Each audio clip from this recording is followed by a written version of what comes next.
So ayan mga idol, welcome back dito sa ating channel ng Life Goes on B2. Subscribe nyo ang aking channel Life Goes on B2 kasi meron tayong pag-giveaway na 200 pesos dito sa mga kapag-sign in dyan sa taas ng Lucky Cola.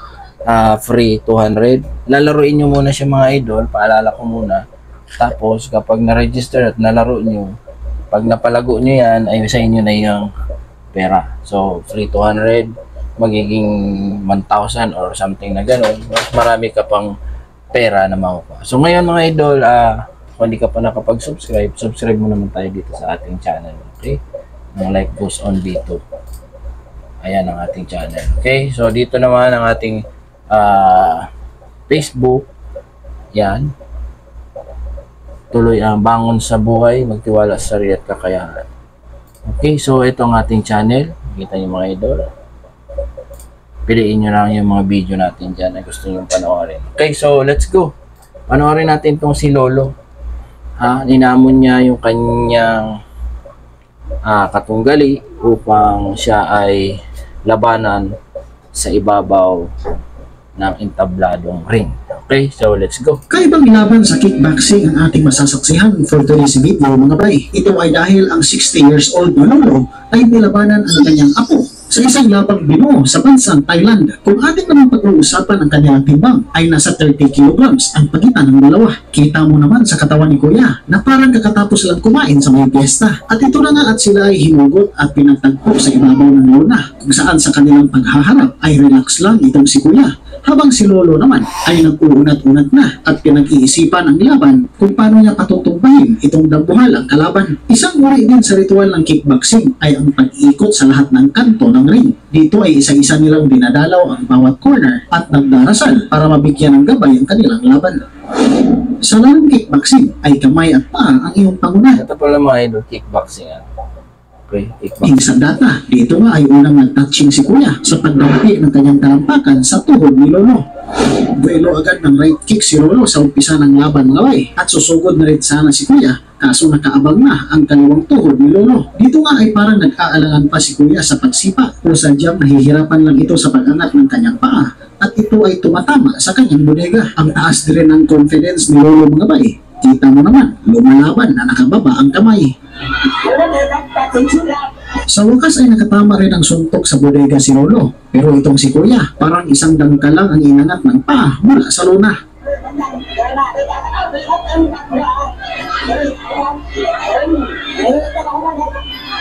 Iwan ko lang kung napapansin nyo rin mga bay na kapag natinamaan ng sipa itong si Kuya ay para siyang bumibigay.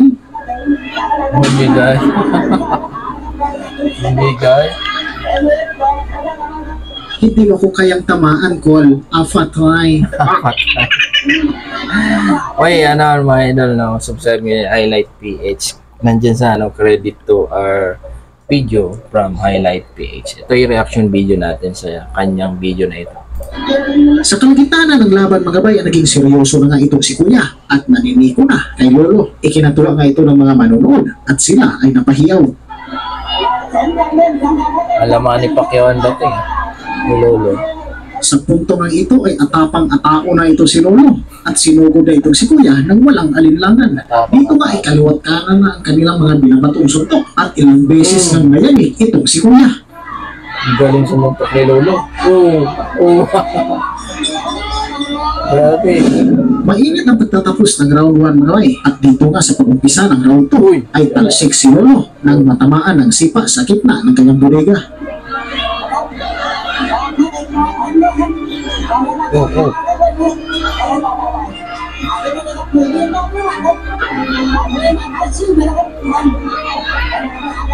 Sa init ng aura ng dalawang fighter na ito mga bay, ay parang nandyan si Master Shenron na nanonood at nagmistulang Majin Buu versus Son Goku ang kanilang bakbakan. Majin Buu yung Son Goku. Yung Son Goku si ano. Ito, yung mga batang fighter.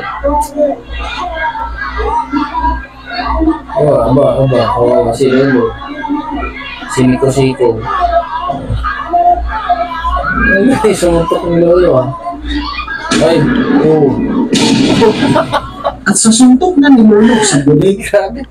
Wasak yung mukha nung fighter ng mga bata. O sa comment kayo dyan mga idol, ilan na ang taon nito ni Tata. Ilang taon na to? 60 years old na ba ito? Forward natin.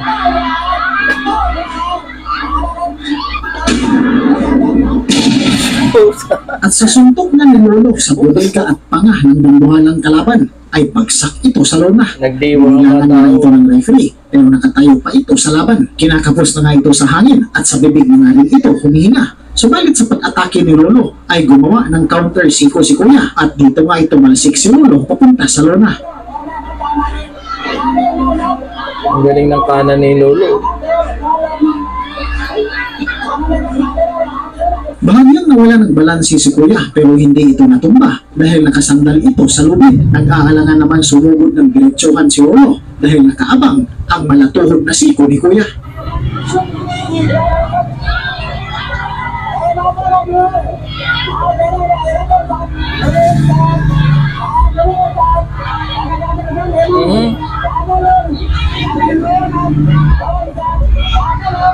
Puro ka na lang pakawala ni Nasa pangatlong yugto na ang bakbakang ito mga bay at kita mo naman sa postura ni Lolo na mahalata ko talaga na ito ay isang veterano.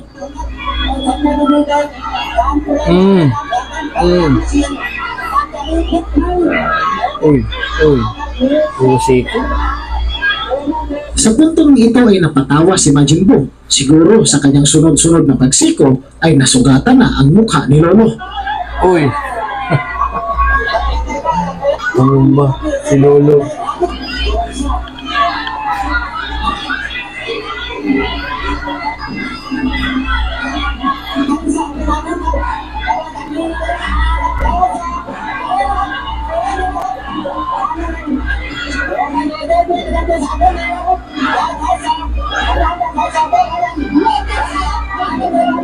At mula nga sa sunod-sunod na pagsiko ni Kuya mga bay, ay nagkaroon na ng sugat ang kilay ni Tatay. Dito nga ay pinatawag muna ng referee ang ring doctor at pinasuri ang mukha ni Tatay.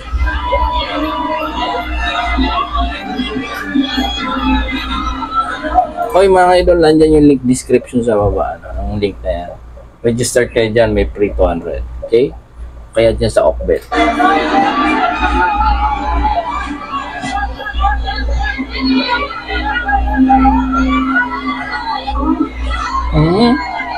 Tugod sa tugod. Bago mag-umpisa ang round 4 ay bisitahin natin ang dalawang fighter sa kanilang corner. Nakikita nga natin ang pinsala sa mukha ni Tatay mula sa mga siko ng kanyang batang kalaban.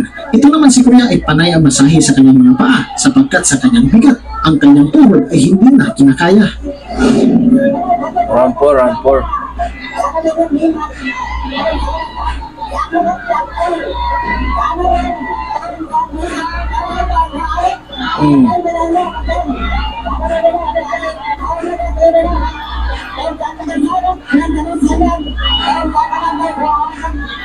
Oy, parating na pala ang laban ni bakit tayo nag-reaction video dahil pinopromote din natin si Manny Pacquiao sa kanyang laban kay Cohen ngayong darating na ilang buwan na lang.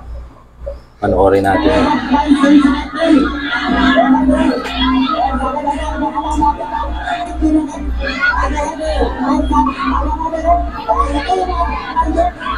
Wala, pagod na. Pagod na si Majin Buu. Si Lolo, natat-natat sa kakasuntok ko. Tsaka turong mo na. Aroy. Tinatawa sa mga.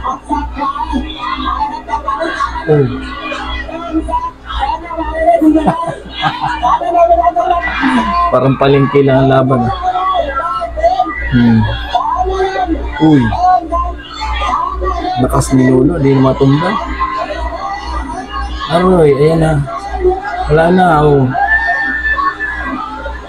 At dalawang sundot nga lang sa bodega mga bay ay tumpa ang mas batang kalaban at naghihingalo na ito sa paghahabol ng hangin. Dito nga mga bay ay panalo si Tatay sa kanilang bakbakan.